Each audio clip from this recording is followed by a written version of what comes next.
আসসালামু আলাইকুম। আজকে আমি আপনাদের সাথে শেয়ার করতে যাচ্ছি ভীষণ মজাদার একটি রেসিপি, আমড়ার আচার। খুবই সহজভাবে আমি আজকের আচারটি তৈরি করেছি। এই রেসিপিতে আমড়ার আচার তৈরি করলে দেখতে যেমন সুন্দর হয়, খেতেও ভীষণ মজার হয়। চলুন কিভাবে তৈরি করেছি সেটাই দেখে নিই। এখানে আমি রসুন নিয়েছি, রসুনের খোসা ছাড়িয়ে নিয়েছি, আর নিয়েছি আদা। এই রসুন ও আদাগুলোকে আমি একটু থেতো করে নেব। আমার এখানে 2 কেজির মতো আমড়া আছে। এই আমড়াগুলোকে আমি পরিষ্কার করে কেটে ধুয়ে নিয়েছি। আমড়াগুলোকে আমি এভাবে ফালি করে কেটে নিয়েছি। কিভাবে আমরা আচার তৈরি করছি সেটাই দেখে নিই। চুলায় আমি একটি কড়াই বসিয়ে দিয়েছি আর দিয়ে দিচ্ছি সরষের তেল। সরষের তেল কিন্তু খুব বেশি পরিমাণে দিবেন না। এখন এই তেলের মধ্যে দিয়ে দিচ্ছি আমি 4টা শুকনা মরিচ। ফ্লেভার আসা পর্যন্ত শুকনা মরিচগুলোকে আমি ভেজে নেব। দিয়ে দিচ্ছি থেতো করে নিয়ে 1 চামচ রসুন বাটা। রসুন বাটা একটু নেড়ে ছেড়ে ভেজে নেব। এখন দিয়ে দিচ্ছি থেতো করা আদা বাটা 1 চামচ। আদা ও রসুন বাটাকে আমি একটু নেড়ে ছেড়ে ভেজে নেব কিছুক্ষণ ধরে, যাতে আদা ও রসুন বাটার কাঁচা গন্ধটা দূর হয়ে যায়।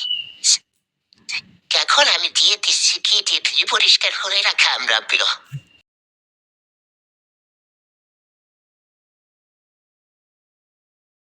আমড়াগুলো আমি এখন নেড়ে ছেড়ে মিশিয়ে নেব। আমড়ার কালারটা কিছুটা চেঞ্জ হওয়া পর্যন্ত আমড়াগুলোকে আমি একটু ভেজে নেব। আমি এখানে 2 কেজির মতো আমড়া নিয়েছি। আপনারা কম বেশি করে নিতে পারবেন। দিয়ে দিচ্ছি 1/2 চামচের মতো লবণ। এখন আমি মরিচের গুঁড়া দিয়ে দিচ্ছি। মশলা যে ছোট চামচ আছে সেই চামচে সমান করে 1 চামচ আমি দিয়েছি।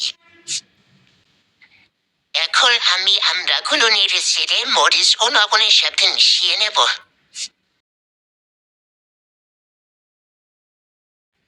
মশলা যে ছোট চামচ আছে তার 1/2 চামচ হলুদের গুঁড়া দিয়ে দিচ্ছি। হলুদ ও মরিচের গুঁড়া দেওয়ার কারণে আচারটা দেখতে যেমন সুন্দর হবে, খেতেও সুন্দর লাগবে, দারুণ লাগবে। এখন সবগুলো উপকরণ আমড়ার সাথে কিছুক্ষণ নেড়ে ছেড়ে আমি ভেজে নেব। এখন আমি ঢাকনা দিয়ে আমড়াগুলোকে কিছুক্ষণ রান্না করে নেব।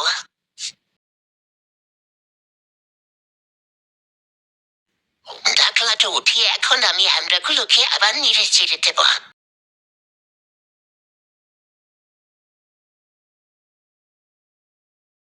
এখন আমি এর মধ্যে অ্যাড করে দিচ্ছি চায়ের কাপের 1 কাপ চিনি। এখন চিনিটাকে আমি নেড়ে চেড়ে আমড়ার সাথে মিশিয়ে নেব।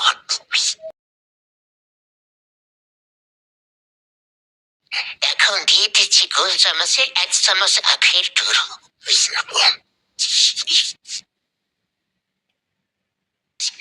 এখন গুড়টাকে আমি একটু মিশিয়ে নেব।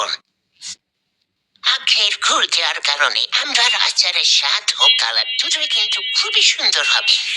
আখের গুড় ও চিনি দেওয়ার পর কিন্তু নাড়তে নাড়তে চিনি ও আখের গুড় থেকে পানি ছাড়া শুরু করেছে। এখন আমি ঢাকনা দিয়ে কিছুক্ষণ রান্না করে নেব আমড়াগুলোকে।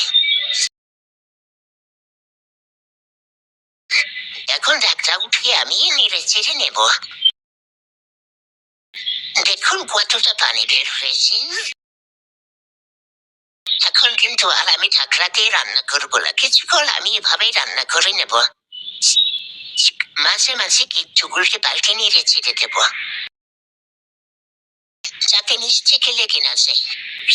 এ পর্যায়ে ডিশে আমি চায়ের কাপের 1 কাপ ভিনেগার দিয়ে দিচ্ছি।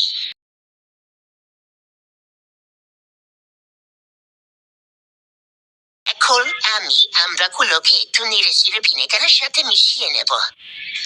ভিনেগার দেওয়ার কারণে কিন্তু এই আমড়ার আচার অনেকদিন পর্যন্ত ভালো থাকবে।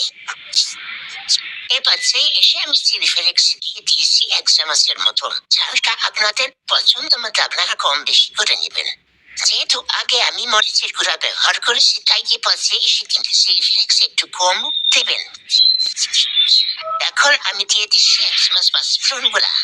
পাঁচফোড়ন গুঁড়া দিয়ে কিন্তু আমি চুলাটা অফ করে দিয়েছি। এখন আর আমি আমড়াটা আর রান্না করবো না। এখন পাঁচফোড়নগুলোটা আমি আমড়ার সাথে একটু উল্টো পাল্টে মিশিয়ে নিচ্ছি। আমার আমড়ার আচার বানানোটা কমপ্লিট হয়ে গিয়েছে। আশায় একবার হলেও এই আচারটি বানানোর চেষ্টা করবেন, আশা করি ভালো লাগবে। এখন আমি একটি বাটিতে আমড়ার আচারগুলো সার্ভ করে নিয়েছি। ভিডিওটি ভালো লাগলে লাইক করবেন, কমেন্ট করবেন এবং সাবস্ক্রাইব করে আমার পাশে থাকবেন। আচার যখন খাবেন তখন অবশ্যই শুকনা চামচ ব্যবহার করবেন।